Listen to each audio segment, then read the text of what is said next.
بسم اللہ الرحمن الرحیم۔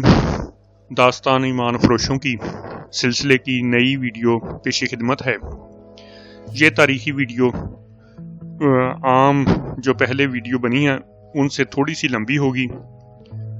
تمام سامعین سے گزارش ہے کہ ویڈیو کو لائک کریں، چینل کو سبسکرائب کریں اور بیل آئیکن کو بھی پریس کر دیں تاکہ ہر نئی آنے والی ویڈیو آپ کو وقت پر ملتی رہے۔ آج کی ویڈیو کا عنوان ہے گناہوں کا کفارہ۔ اس وقت حلب کے باہر تینوں مسلمان امراء کی جو کانفرنس منعقد ہوئی تھی برخاست ہوئی۔ انہوں نے سلطان پر حملے کا پلان بنا لیا تھا۔ زیادہ تر عقل صلیبی مشیروں کی استعمال کی گئی تھی۔ انہوں نے یہ بھی طے کر لیا تھا کہ تینوں فوجوں کی ترتیب کیا ہوگی۔ حملے کے لیے گمشدگین کی فوج کو آگے رکھنا تھا۔ اس کے پہلوؤں کی حفاظت کی ذمہ داری حلب کی فوج کی تھی اور پہلے حملے کے بعد دوسرا حملہ جو سلطان ایوبی کے جوابی حملے کو روکنے کے لیے کرنا تھا سیف الدین کے سپرد کیا گیا تھا۔ سیف الدین نے اس متحدہ محاذ کو یہ دھوکہ دیا کہ وہ اپنی فوج کا ایک حصہ اپنے بھائی عز الدین مسعود کی کمان میں چھوڑ آیا تھا۔ مشترکہ کمان کو اس نے یہ بتایا تھا کہ یہ محفوظہ ہے جسے وہ ہنگامی حالات میں استعمال کرے گا، مگر اپنے بھائی کو اس نے کہا تھا کہ وہ حلب اور حرن کی فوجوں کی کیفیت دیکھ کر آگے آئے۔ اگر جنگ کی حالت ہمارے خلاف ہو گئی تو محفوظہ کو موصل کے دفاع کے لیے استعمال کیا جائے، اور اگر جوابی حملے میں شریک ہونا ہی پڑا تو یہ شرکت ایسی ہو کہ موصل کا اور اپنے مفاد کا زیادہ خیال رکھا جائے۔ ماہ رمضان شروع ہو چکا تھا۔ ان تینوں فوجوں میں اعلان کر دیا گیا تھا کہ جنگ کے دوران روزے کی کوئی پابندی نہیں۔ 3-4 روز بعد تینوں افواج اپنے اپنے شہر سے کوچ کر گئیں۔ انہیں کرون حماد کے قریب آ کر اکٹھے ہونا اور حملے کی ترتیب میں آنا تھا۔ اس کوچ سے 2 روز پہلے سلطان ایوبی اپنی مورچہ بندی دیکھ رہا تھا جب اسے اطلاع ملی کہ حرن سے 2 سالار مفرور ہو کر آئے ہیں اور ان کے ساتھ ایک لاش ہے۔ سلطان ایوبی نے گھوڑے کو اینٹ لگا دی۔ وہاں جا کر وہ گھوڑے سے کود کر اترا اور دونوں سالاروں کو گلے لگایا، پھر دونوں سپاہیوں سے گلے ملا۔ یہ دونوں اس کے نام پر چھاپا مار جاسوس تھے۔ کماندار بھی اس کا جاسوس تھا اور ایک عرصے سے گمشدگین کی فوج میں تھا۔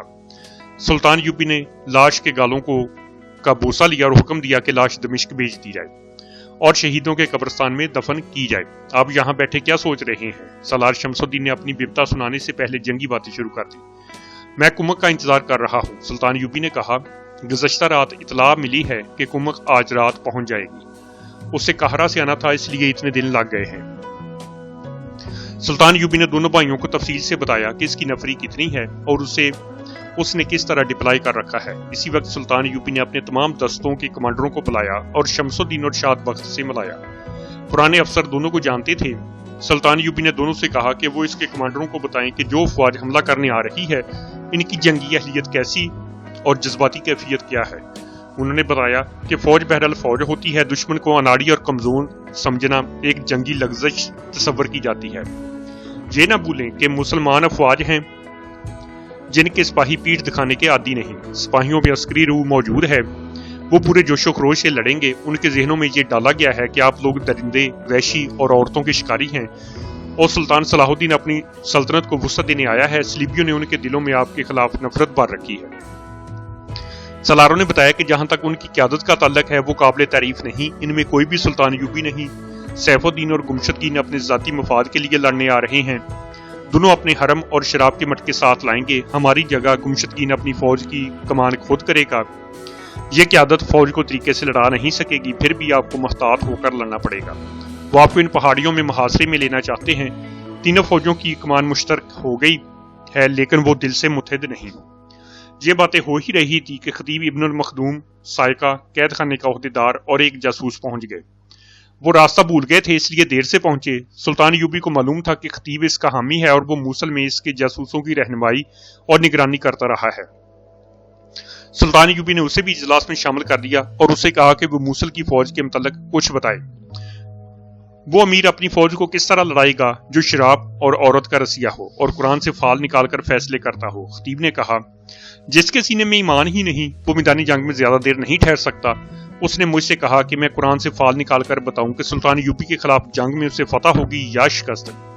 میں نے اسے بتایا کہ چونکہ اس کا یہ اقدام قرآنی احکام کے خلاف ہے اس لیے اسے شکست ہوگی۔ اس نے مجھے قید میں ڈال دیا۔ وہ قرآن کو جادو کی کتاب سمجھتا ہے۔ میں آپ کو قرآن کی کرامات سناتا ہوں۔ میرا فران قرآن کی بدولت ممکن ہوا ہے۔ سیف الدین نے میری بیٹی کو اغوا کرنے کی کوشش کی لیکن میری بیٹی بال بال بچ گئی۔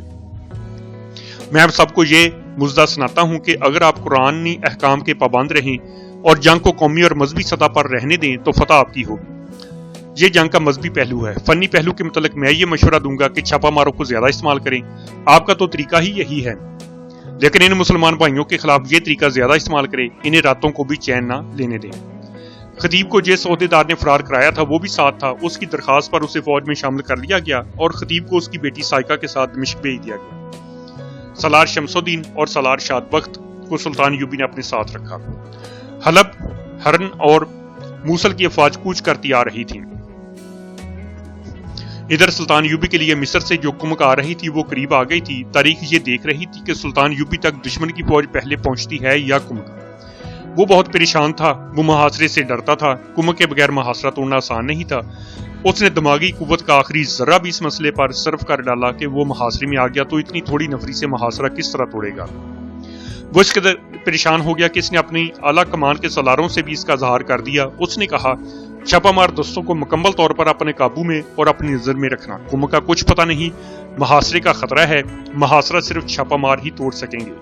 اللہ کو جو منظور ہوگا وہ ہو کر رہے گا۔ ایک سالار نے کہا، یہ قلعہ تو نہیں جس میں محصور ہو کر ہم لڑ نہیں سکیں گے، ان چٹانوں پر ہم گھوم پھر کر لڑیں گے۔ اس رات بھی وہ اچھی طرح سو نہ سکا، اس کے خیمے میں قندیل جلتی رہی۔ اس نے میدان جنگ اور اس علاقے کا جو نقشہ بنایا تھا اسی کو دیکھتا اور اس پر نشان لگاتا رہا۔ اگر اسے کوئی غیر فوجی دیکھتا تو یہی کہتا کہ وہ شطرنج کھیلنے کی مشق کر رہا ہے۔ سحری کھانے کے لیے جب نکارے بجے اور اس کی فوج جاگ اٹھی تو اس کی بھی آنکھ کھلی۔ اسے دو خبریں اکٹھی ملی، ایک یہ کہ کمک پہنچ گئی ہے اور دوسری یہ کہ دشمن کی افواج 8-10 کوس تک آ گئی ہیں اور شاید کل ہمارے سر پر آ جائے۔ یہ دیکھ بھال کی کسی پارٹی کا کمانڈر تھا۔ اس نے بتایا کہ دشمن کی پیش قدمی 3 حصوں میں ہو رہی ہے، ایک حصہ آگے ہے، دوسرا پیچھے اور تیسرا اس سے پیچھے۔ سلطان ایوبی نے جو معلومات لینی تھی لے لی۔ اس نے یہ اطلاع لانے والوں کو بھیج دیا اور دربان سے کہا کہ وہ چھپا مار دستوں کے کمانڈر اور کمک کے اعلیٰ کمانڈروں کو فوراً بلا لائے اور انہیں کہے کہ وہ سحری اس کے ساتھ کھائیں۔ اس نے جلدی جلدی وضو کیا اور کمک آ جانے پر شکرانے کے نفل پڑے، پھر خدا سے کامیابی کی التجا کی۔ تھوڑی ہی دیر میں چھاپا ماروں کا کمانڈر آ گیا اور اس کے بعد کمک کے 4 کمانڈر آ گئے۔ سحری کا کھانا بھی آ گیا۔ کمک اس کی توقع سے کم تھی لیکن ان حالات میں یہی کافی تھی۔ علادل نے اسلحہ جو بھیجا تھا اس سے سلطان ایوبی مطمئن ہو گیا۔ اسلحے میں چھوٹی اور بڑی منجنیقیں زیادہ تھی اور آتش گیر مادہ بھی بہت زیادہ تھا۔ کمک نفری کے لحاظ سے تھوڑی تھی لیکن یہ نفری چونکہ تجربہ کار تھی اس لیے کارگر تصور کی جاتی تھی۔ البتہ یہ دشواری نظر آ رہی تھی کہ اس فوج اور گھوڑوں کو پہاڑی لڑائی کا تجربہ نہیں تھا۔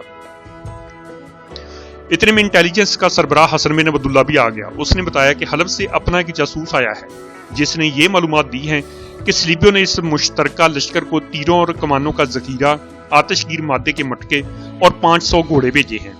جاسوس نے یہ بھی بتایا کہ وہ پیش قدمی کے بعد آیا ہے، اس لیے اس نے دیکھا ہے کہ یہ مٹکے اونٹوں پر لاد کر لائے گئے ہیں۔ یہ قافلہ لگ تھلگ فوج کے ساتھ ہے، منجنیقیں بھی ساتھ ہیں۔ اس سے ظاہر ہوتا ہے کہ دشمن منجنیقوں سے آگ کے گولے پھینکے گا اور فلیتے والے آتشین تیر چلائے گا۔ سلطان ایوبی نے چھاپا مار دستوں کے اعلیٰ کمانڈر سے کہا، تمہیں سب کچھ بتایا جا چکا ہے، اپنا کام تم جانتے ہو۔ اب پہلے منصوبے میں یہ ترمیم کر لو کہ جب تک دشمن حملہ نہ کرے اس پر کہیں بھی شب خون نہ مارنا۔ اطلاع کے مطابق وہ سیدھا قرون حماد کی طرف آ رہا ہے۔ شب خون مارو گے تو اس کی رفتار سست ہو جائے گی۔ حملے کے بعد تمہیں معلوم ہے کہ میں جوابی حملہ نہیں کروں گا۔ دشمن کو میرے حملے کی توقع ہوگی جو میں سامنے سے نہیں عقب سے کروں گا۔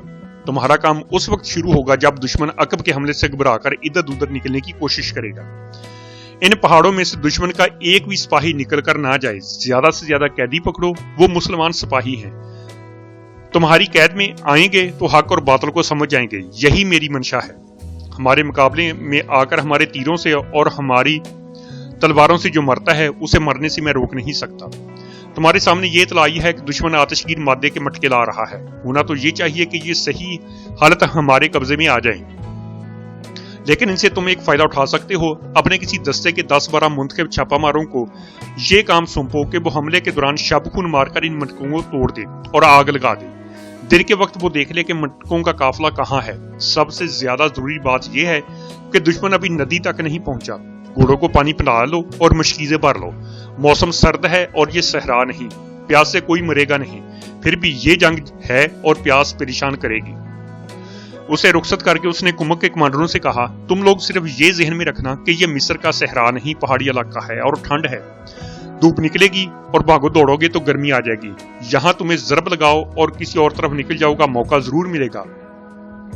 تمہیں اس کی تربیت بھی دی گئی ہے، لیکن یہ خیال رکھنا کہ تمہارے لیے زمین محدود ہے۔ صحرا میں تو کئی کوس کا چکر کاٹ کر دشمن کے اوپر آ سکتے ہو اور تمہیں اپنی چال دہرانے کے لیے لامحدود میدان مل سکتا ہے۔ یہاں میں نے دشمن کو جس جگہ گھسیٹ کر لانے کا بندوبست کیا ہے وہ میدان ہی ہے، لیکن محدود ہے۔ وقت نہیں کہ تمہیں چٹانوں اور ٹیکریوں سے متعارف کرایا جائے، اس لیے اپنی عقل استعمال کرنا۔ تیر اندازوں کو چٹانوں پر رکھنا، گھوڑوں کو ٹیکریوں پر نہ لے جانا، جلدی تھک جائیں گے، ہمارے گھوڑے کچھ عادی ہو گئے ہیں۔ اس نے کمک کو محفوظہ کے طور پر رکھ لیا اور کمانڈروں کو اپنی اعلیٰ کمان کے سالاروں کے سپرد کر دیا۔ ان سالاروں کو جنگ کا پلان بتا دیا جا چکا تھا۔ وادیوں میں صبح کی اذان کی کئی مقدس آوازیں گونج رہی تھی۔ سلطان ایوبی نے غسل کیا، اپنی تلوار نیام سے نکالی، اس کی چمک اور دھار دیکھی اور جذبات اچانک ابل پڑے۔ اس نے تلوار دونوں ہاتھوں پر رکھی، قبلہ روح ہو کر ہاتھ اٹھائے، آنکھیں بند کر کے اس نے خدا کو پکارا، خدائے عز و جل، تیری خوشنودی اس میں ہے کہ مجھے شکست دے تو میں اس ذلت کے لیے تیار ہوں، فتح دے تو تیری ذات باری کا شکر ادا کروں گا۔ آج میں تیرے رسول صلی اللہ علیہ وسلم کے نام لیواؤں کے خلاف لڑ رہا ہوں۔ اگر یہ گناہ ہے تو مجھے اشارہ دے کہ میں اپنی تلوار اپنے پیٹ میں اتار دوں۔ میں ان بچیوں کی روح کی پکار پر آیا ہوں جن کی عصمتیں صرف اس لیے لٹ گئی ہیں کہ وہ تیرے رسول صلی اللہ علیہ وسلم کی امت سے تھیں۔ مجھے تیرے وہ بے بس بندے پکار رہے ہیں جو مسلمان ہونے کی وجہ سے کفار کے ظلم و تشدد کا نشانہ بنے ہوئے ہیں۔ میں تیرے عظیم مذہب کی عظمت اور عصمت کی حفاظت کے لیے صحراؤں، جنگلوں اور پہاڑوں میں بھٹکتا پھر رہا ہوں۔ میرے رسول مقبول، میرے سچے رب ذوالجلال، میں آپ کے قبلہ اول کو آزاد کرانے چلا تھا۔ رسول کی امت میرے راستے میں آ گئی ہے، مجھے اشارہ دو کہ ان کا خون بہانا مجھ پر حلال ہے یا نہیں، میں گمراہ تو نہیں ہو گیا۔ مجھے اپنے نور کی روشنی دکھاؤ، اگر میں حق پر ہوں تو ہمت و استقلال عطا فرما۔ اس نے سر جھکا لیا اور بہت دیر اسی حالت میں کھڑا رہا، پھر اچانک تلوار نیام میں ڈالی اور باہر نکل گیا۔ اس کے قدموں میں کچھ اور ہی شان تھی، وہ اس جگہ چلا جا رہا تھا جہاں اس کے مرکز اور اعلیٰ کمان کے کمانڈر اور دیگر افراد باجماعت نماز پڑھا کرتے تھے۔ جماعت کھڑی ہو رہی تھی، وہ پچھلی صف میں کھڑا ہو گیا۔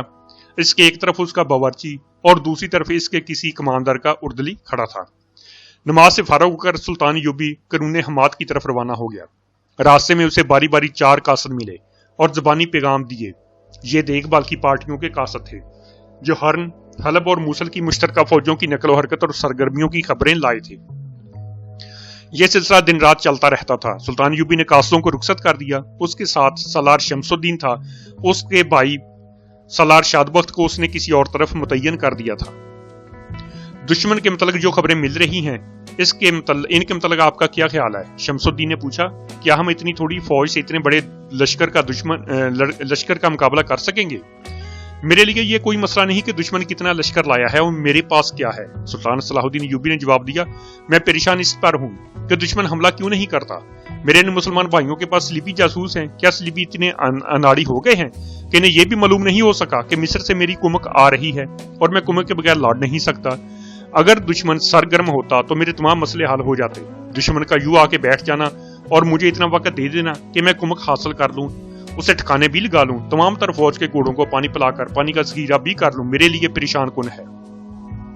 مجھے خدشہ ہے دشمن کوئی ایسی چال چلے گا جو کبھی میرے دماغ میں نہیں آئی۔ یہ لوگ کھیل تماشے کے لیے تو نہیں آئے۔ جہاں تک میں ان لوگوں کو جانتا ہوں، شمس الدین نے کہا، ان کے پیش نظر کوئی ایسی چال نہیں۔ مجھے اپنے اللہ پر بھروسہ ہے، خدا نے ان کے دماغوں پر مہر ثبت کر دی ہے، کیونکہ وہ باطل کی انگیخت اور مدد سے حق کے خلاف لڑنے آئے ہیں۔ ان کی آنکھوں پر پٹی بندھی ہوئی ہے۔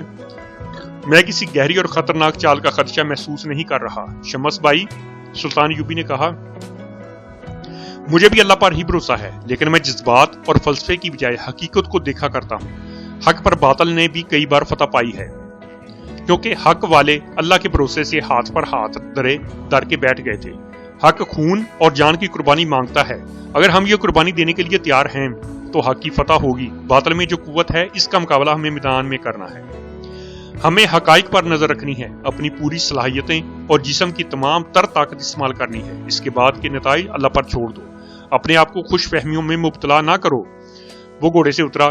سالار شمس الدین دو اور مشیر اور محافظ جو اس کے ساتھ تھے گھوڑوں سے اترے۔ سلطان ایوبی شمس الدین اور دونوں مشیروں کو ایک بلند چٹان پر لے گیا۔ ان کے سامنے چٹانوں میں گرا ہوا وسیع میدان تھا جو سینگوں کی شکل کی چٹانوں سے آگے پھیلتا چلا گیا تھا۔ اس طرف جہاں سلطان ایوبی کھڑا تھا دو چٹانیں آگے پیچھے تھی، ان کے درمیان وادی یا گلی تھی جو میدان میں کھلتی تھی، یہ گھوم پھر کر اس طرف باہر نکل جاتی تھی۔ میدان میں چٹانوں کے ساتھ ساتھ سینکڑوں چھوٹے بڑے خیمے کھڑے تھے۔ ایک طرف اس فوج کے گھوڑے بندے تھے جو خیموں میں تھے، سپاہی گھوم پھر رہے تھے، کچھ ایسے بھی تھے جو دھوپ میں لیٹے ہوئے یا سوئے ہوئے تھے۔ انہیں دیکھ کر معلوم ہوتا تھا جیسے انہیں معلوم ہی نہیں کہ ان پر ایک بہت بڑا لشکر کسی بھی وقت حملہ کرنے کے لیے ان کے سر پر بیٹھا ہے۔